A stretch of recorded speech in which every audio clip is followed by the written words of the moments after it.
সুখ মানুষের জীবনে অহংকারের পরীক্ষা নেয়, আর দুঃখ মানুষের জীবনে ধৈর্যের পরীক্ষা নেয়।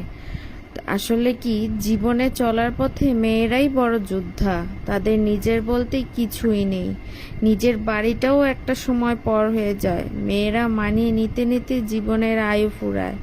আসসালামু আলাইকুম, আপনারা সবাই কেমন আছেন? আশা করি ভালো আছেন। আলহামদুলিল্লাহ, আমিও ভালো আছি।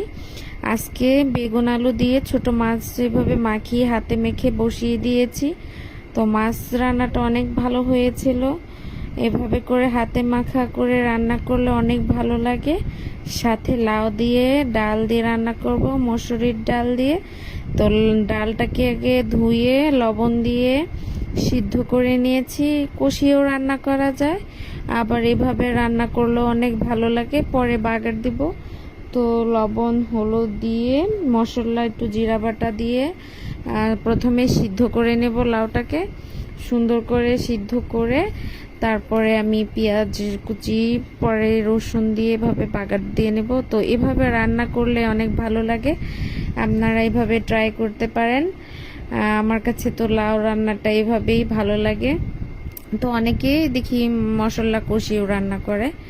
তো যার যেভাবে রান্নার করে মজা পায়। তো এই যেভাবে আমি হলুদ লবণ এভাবে সব কিছু দিয়ে মশলা দিয়ে আমি এভাবে বসিয়ে দিয়েছি। আর সুন্দর এখন আমি ঢেকে রাখবো সিদ্ধ হওয়া পর্যন্ত। তো আরেক সাইডে আমি এখানে জিরা একটু, রসুন কুচি, পেঁয়াজ কুচি দিয়ে সুন্দরভাবে ভেজে নেব। ব্রাউন কালার হলে তারপরে আমি লাউর ভিতরে ধনিয়া পাতা দিয়ে দিয়েছিলাম।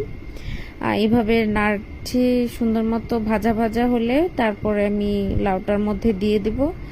তো এই যে আমি লাউটার মধ্যে দিয়ে দিয়েছি। তো লাউ রান্নাটা অনেক মজার হয়েছিল, আমার কাছে অনেক ভালো লেগেছিল।